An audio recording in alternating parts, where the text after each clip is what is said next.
नमस्कार दोस्तों, स्वागत है आपका मेरे चैनल कॉमिक्स लाइफ में। शुरू करते हैं राज कॉमिक्स की एक और मज़ेदार कॉमिक्स, परोपकार का मूल्य, पार्ट 2। सोचती सोचती एकाएक वह बड़बड़ा उठा। चाहे कुछ भी हो, मैं राजकुमारी उत्तरा की स्थिति जानने के लिए शिखंड राज्य अवश्य जाऊंगा। तभी उसके विवेक ने मानो उससे प्रश्न किया, लेकिन हरिया, तू शिखंड राज्य की सीमा में प्रवेश कैसे करेगा? क्योंकि सीमा के चारों ओर तो हर समय आग की लपटें उठती रहती हैं। फिर चाहे जो भी हो, मैं शिखंड राज्य की सीमा में जरूर प्रवेश करूंगा, चाहे इस प्रयास में मुझे अपनी जान क्यों न गंवानी पड़े। वैसे भी मेरा और मेरी माँ का यह नया जीवन महाराज की ही कृपा का फल है, और यदि महाराज के किसी काम आते हुए मेरी जान भी चली गई तो यह मेरा सौभाग्य होगा। और मन में यह निर्णय करने के बाद मानो उसके दिमाग को एक राहत से मिली, और फिर थोड़ी ही देर बाद वह खर्राटे भरने लगा। फिर दूसरे दिन सुबह होते ही वह बिना किसी को कुछ बताए हुए घोड़े पर सवार होकर शिखंड राज्य की ओर चल पड़ा। फिर जब वह घने जंगल से गुजर रहा था तो एकाएक वह चौंक पड़ा। बचाओ बचाओ! तभी पुनः, लगता है कोई इंसान मुसीबत में है, मुझे देखना चाहिए। फिर उफ! आई! अगले पल हरिया ने अपने घोड़े से छलांग लगाई, और इससे पहले कि स्वामी सदानंद का शिष्य जमीन पर गिरता कि तभी, अरे, यह युवक कौन है जो देवदूत की तरह हमारी मदद के लिए आ पहुंचा है? तभी मदमस्त हाथी हरिया की तरफ बढ़ा। अगले पल हरिया ने उस हाथी से बचने के लिए सन्यासी को एक और धकेलते हुए खुद दूसरी ओर छलांग लगा दी। उफ! बाल बाल बचा। जो अगर यह युवक मुझे न बचाता तो शायद। उफ! पागल हाथी फिर पलटा, लेकिन तब तक हरिया ने अपनी मयान से तलवार निकाल ली थी। फिर उसने हाथी पर वार कर दिया, लेकिन तभी उस पागल हाथी ने हरिया को सूंड में लपेटकर सैकड़ों फुट ऊपर हवा में उछाल दिया। हे प्रभु, इस नेक इंसान की रक्षा करना! लेकिन नीचे गिरते समय हरिया ने अपनी तलवार की नोक नीचे झुका दी, और फिर अगले ही पल तलवार हाथी के सर में जा घुसी। वाह! आश्चर्यजनक! वाह! यह उस पागल हाथी की अंतिम चिंगार थी। वाह युवक, वाकई तुम एक वीर पुरुष हो। तुमने आज हम सन्यासियों के प्राणों की रक्षा इस पागल हाथी से की है। ईश्वर तुम्हें इसका अच्छा फल देगा। जी महात्मन, यह तो मेरा मानवीय कर्तव्य था। युवक, लगता है तुम शिकारी हो, जो शिकार की तलाश में इस बियाबान जंगल में भटक रहे हो। जी महात्मन, मैं शिकार के लिए तो निकला हूँ, लेकिन जंगली जानवरों का शिकार करना मुझे अच्छा नहीं लगता। मैं शिखंड देश के जंगली राजा अग्नि विजय के शिकार के लिए निकला हूँ। क्या? तो तुम अग्नि विजय की हत्या का उद्देश्य लेकर घर से चले हो? जी महात्मन, असंभव। तुम अपने उद्देश्य में कभी सफल नहीं हो सकते हो। लेकिन क्यों? क्या वह अमर फल खा के आया है या नहीं? उसने अमर फल तो नहीं खाया, लेकिन वत्स, स्वयं अग्नि देवता जिसके दास हों, भला उसे मारना कोई संभव कार्य है? क्या अग्निदेव उस दुष्ट के दास है? मैं कुछ समझा नहीं महात्मन। वत्स, शिखंड देश का राजकुमार अग्निकांत अपने बचपन में बहुत शरारती हुआ करता था। उसे आग से खेलने में बड़ा मजा आता था, लेकिन अपनी 14 वर्ष की आयु में आग से खेलते समय वह बुरी तरह जल गया। मेरे लाल! आह! राजवैद्य के उपचार से वह बच तो गया, लेकिन उसका चेहरा इस कदर भयानक हो चुका था कि जो कोई भी उसे देखता वह घृणा से अपना मुंह फेर लेता। उफ! कितना भयानक चेहरा है राजकुमार का, मुझसे तो देखा नहीं जाता। और इसी कारण राजकुमार अग्निकांत को आग से घृणा हो गई। वह जहाँ कहीं आग देखता उसे या तो स्वयं बुझा देता या बुझवा देता। सैनिकों, तुरंत ही इस आग को बुझा दो। जी राजकुमार जी। एक दिन, सुनो, तुरंत ही सारे चूल्हों की आग बुझा दो, यह हमारा हुक्म है। लेकिन राजकुमार जी, यदि आप रसोई घर की आग बुझवा देंगे तो खाना कैसे बनेगा? खामोश गुस्ताख, हमसे जवाब तलब करता है। क्षमा करें राजकुमार जी, यदि आपको अग्नि से इतनी ही नफरत है तो आप अग्नि देव को अपना दास बना ले, ताकि वे आपके इशारों पर ही जलें और बुझें। हालांकि यह बात रसोइये ने व्यंग में कही थी, लेकिन राजकुमार अग्निकांत ने उस बात को पूरी गंभीरता से लिया, और उस छोटी सी उम्र में ही वह वन में जाकर ब्रह्मा जी को प्रसन्न करने के लिए तप करने लगा। ओम ब्रह्माय नमः। फिर लगभग 10 वर्ष की कठोर तपस्या के बाद, आंखें खोलो वत्स, हम तुम्हारी भक्ति से प्रसन्न हुए, वर मांगो। तब, भगवन, यदि आप मुझसे प्रसन्न हैं तो मुझे ऐसा उपाय बताएं कि अग्नि देवता मेरे दास हो जाएं। तथास्तु वत्स, ये लो माला। जब तक यह माला तुम्हारे गले में रहेगी, अग्निदेव तुम्हारे दास रहेंगे। लेकिन हाँ, जिस दिन भी यह माला तुम्हारे गले से उतरेगी, वह दिन तुम्हारी जिंदगी का आखिरी दिन होगा। अग्निकांत को माला देने के बाद ब्रह्मा जी आलोक हो गए। फिर जैसे ही अग्निकांत ने ब्रह्मा जी द्वारा दी माला अपने गले में पहनी, तो राजकुमार अग्नि विजय को दास का प्रणाम। मेरे लिए कोई आज्ञा स्वामी। हा हा हा, अग्निदेव मेरा दास। दास, तुम अभी इस वन को जलाकर राख कर दो। अभी लो स्वामी। फिर देखते ही देखते वन जल पड़ा। इस तरह अग्निकांत का नाम अग्नि विजय पड़ा। फिर पिता द्वारा राजगद्दी सौंपे जाने और ब्रह्मा जी द्वारा वरदान में मिली अग्निदेव रूपी शक्ति पाकर वह अहंकारी हो गया।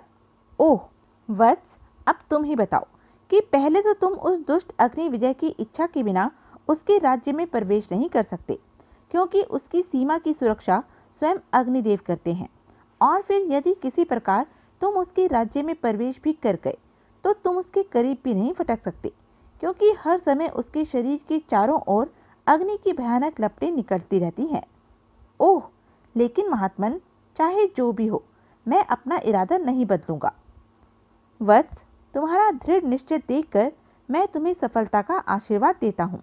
साथ ही, कहने के साथ महात्मा ने अपना हाथ हवा में लहराया। मैं तुम्हें शिवजी द्वारा प्रदान की यह शक्ति भी देता हूँ। जब तक यह शक्ति तुम्हारे पास है, तब तक किसी भी राज्य की पूरी सेना मिलकर भी तुम्हारा कुछ नहीं बिगाड़ सकती। बस वत्स, इससे अधिक मैं तुम्हारी और कोई मदद नहीं कर सकता हूँ। महात्मन, आपके आशीर्वाद मात्र से ही मेरा आत्मबल बढ़ चुका है, और फिर अब तो शिवजी की यह शक्ति भी मेरे पास है। मुझे विश्वास हो चला है कि मैं अपने उद्देश्य में अवश्य ही सफल होऊंगा। बस अब आप मुझे आज्ञा दें। जाओ, ईश्वर तुम्हें तुम्हारे उद्देश्य में सफलता दे। लेकिन अभी वह कुछ ही दूर आगे चला था कि तभी, हा हा हा, छोड़ दे दुष्ट, मैं कहती हूँ मुझे छोड़ दे, नीच पापी। लगता है कोई स्त्री मुसीबत में है, मुझे उसकी मदद के लिए पहुँचना चाहिए। फिर, अरे यह तो दानव है। हा हा हा, अब तो तुम्हें मुझसे विवाह करना ही होगा। अगले ही पल हरिया अपने घोड़े से कूद पड़ा। खबरदार दानव, इस स्त्री को छोड़ दे, वरना मैं तुझे जान से मार दूंगा। क्या? हा हा हा, तू एक तुच्छ मानव मुझे मारेगा? अभी पता चल जाएगा कि मैं तुच्छ हूँ या तू तुच्छ है। हरिया दानव की तरफ बढ़ा, लेकिन तभी दानव ने अपना दायां हाथ हवा में लहराया तो अगले ही पल उसके हाथ में एक विचित्र सी तलवार आ गई। फिर दोनों लड़ने लगे। अगले ही पल, जय शिव शक्ति, खचाक आई। फिर देखते ही देखते हरिया ने दानव को मार डाला। आह, वाह, आश्चर्यजनक। दानव के मरते ही अप्सरा ने हरिया से कहा, वह मानव, मैं तो सपने में भी नहीं सोच सकती थी कि एक साधारण मानव इस मायावी दानव को यूं इतनी आसानी से मार डालेगा। देवी, यह सब इस शिव शक्ति का प्रताप है। लेकिन आप कौन हैं और दानव के चंगुल में कैसे फंसी? मैं देवलोक की अप्सरा रेणुका हूँ, और यह मायावी दानव अपनी माया शक्ति से भगवान इंद्र का रूप धारण कर छल से मुझे पृथ्वी पर ले आया और मुझसे जबरदस्ती विवाह करना चाहता था। ओह दुष्ट! तभी एकाएक कुछ ध्यान आते ही वह अप्सरा चौंक पड़ी। ओह, मुझे तुरंत ही देवलोक पहुंचना है। लेकिन हे मानव, क्योंकि तुमने अपने प्राणों का मोह न करते हुए मेरे लिए इस मायावी दानव से टक्कर ली है और मेरे मान सम्मान की रक्षा की है, अतः मैं तुम्हारी ऋणी हूँ। यह लो अंगूठी। जब कभी तुम पर कोई मुसीबत पड़े तो इसे अपनी पलकों पर लगाकर मुझे याद करना, मैं तुम्हारी मदद के लिए पहुँच जाऊँगी। नहीं देवी, मुझे इस अंगूठी की आवश्यकता नहीं है। क्या तुम यह कहना चाहते हो कि तुम पर कभी मुसीबत पड़ ही नहीं सकती? क्या तुम इतने अभिमानी हो जो...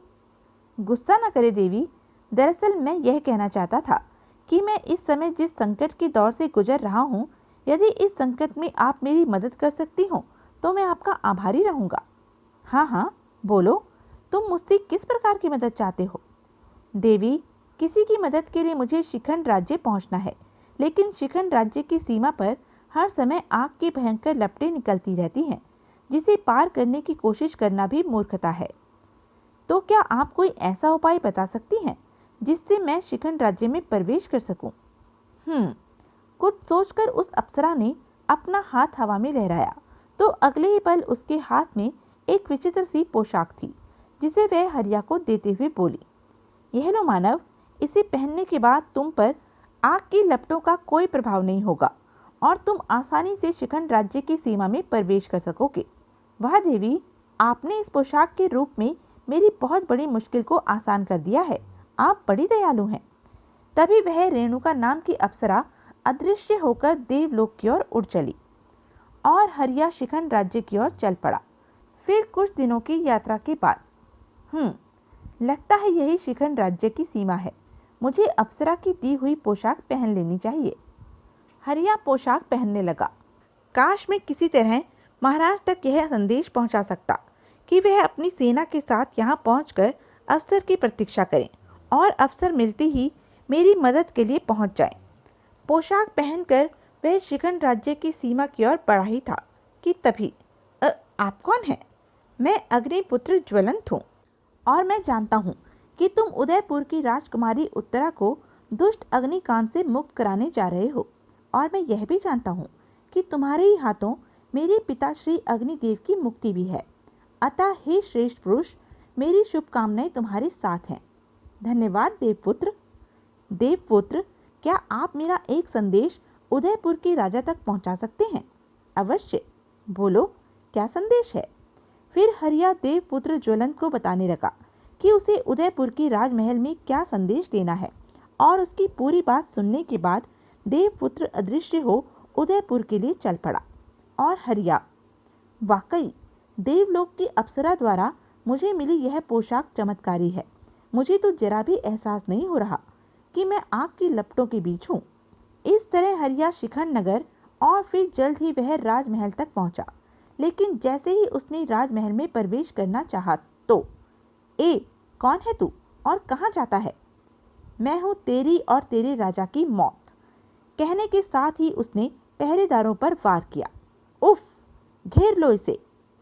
अगले पल सैकड़ों सैनिक हरिया की तरफ बढ़े, लेकिन हरिया के हाथ में त्रिशूल के रूप में शिव शक्ति थी, अतः वह उन सैनिकों को गाजर मूली की तरह काटता हुआ आगे बढ़ गया। खचाक, आई, खच, आह, उफ। हरिया राज दरबार पहुंच गया। सावधान दुष्ट अग्निकांत, मैं तेरी मौत बनकर आया हूँ और तुझे युद्ध के लिए चुनौती देता हूँ। तुच्छ इंसान, तेरी यह मजाल कि तू मेरे ही राज दरबार में मुझे ललकारे। मैं तुझे अभी मजा चखाता हूँ। फिर देखते ही देखते अग्निकांत के शरीर से आग की लपटें निकलकर तेजी से हरिया की तरफ बढ़ी। लेकिन हरिया ने चूंकि देवलोक की अप्सरा द्वारा दी विशेष पोशाक पहनी थी, इसलिए आग की लपटों का उस पर कोई असर नहीं हुआ। हा, दुष्ट, इन आग की लपटों का मुझ पर कोई प्रभाव नहीं पड़ने वाला। फिर हरिया ने आगे बढ़कर अग्निकांत के गले में पड़ी ब्रह्मा जी द्वारा दी माला त्रिशूल से तोड़ दी, और माला के टूटते ही अग्निकांत का शरीर धू धू करके जलने लगा। बुरे का अंत बुरा। आई, तभी हरिया, आज 2 वर्षों बाद मुझे अग्निकांत की दास्ता से मुक्ति मिली है, वो भी तुम्हारे कारण। मैं तुम्हारा आभारी हूँ। जाओ, जाकर इसी महल के किसी कमरे में कैद राजकुमारी उत्तरा को भी मुक्ति दिलाओ। अग्निदेवता। फिर रास्ते में आते प्रत्येक सैनिक से निपटता हरिया राजमहल के एक कमरे में कैद राजकुमारी उत्तरा तक पहुंचा और उसे लेकर वह राजमहल से बाहर निकल आया। क्या मैं अपने इस उपकारकर्ता का परिचय जान सकती हूँ? जी, मेरा नाम हरिया है और मैं निकट भविष्य में उदयपुर राज्य का उप सेनापति होने वाला हूँ। फिर वहीं से 2 घोड़े हासिल कर हरिया और राजकुमारी उत्तरा रास्ते के प्रत्येक रुकावटों को दूर करते चल पड़े। इधर हरिया द्वारा अग्निपुत्र के हाथ भेजे संदेशानुसार उदयपुर का राजा उदय सिंह हरिया की मदद के लिए अपनी सेना लेकर शिखंड राज्य की ओर चल पड़ा। लेकिन रास्ते में ही उसे हरिया और राजकुमारी उत्तरा मिल गए। मेरी बेटी, पिताजी। फिर हरिया से पूरी कहानी सुनने के बाद राजा ने उसे गले लगा लिया। आज से तुम्हारा नाम हरिया नहीं हीरा है और तुम मेरे होने वाले दामाद हो। जी, मैं भला इस योग्य कहाँ? आज मैं भी बहुत खुश हूँ। फिर अच्छा सा मुहूर्त निकलवा कर राजा ने राजकुमारी का विवाह हरिया से करवा दिया। इस शुभ अवसर पर हरिया की माँ भी शामिल थी। तो यह थी राज कॉमिक्स की एक मज़ेदार कॉमिक्स। ऐसी ही मज़ेदार कॉमिक्स के लिए बने रहें मेरे साथ। और हाँ, मेरे चैनल को लाइक, शेयर और सब्सक्राइब करना ना भूलें। धन्यवाद।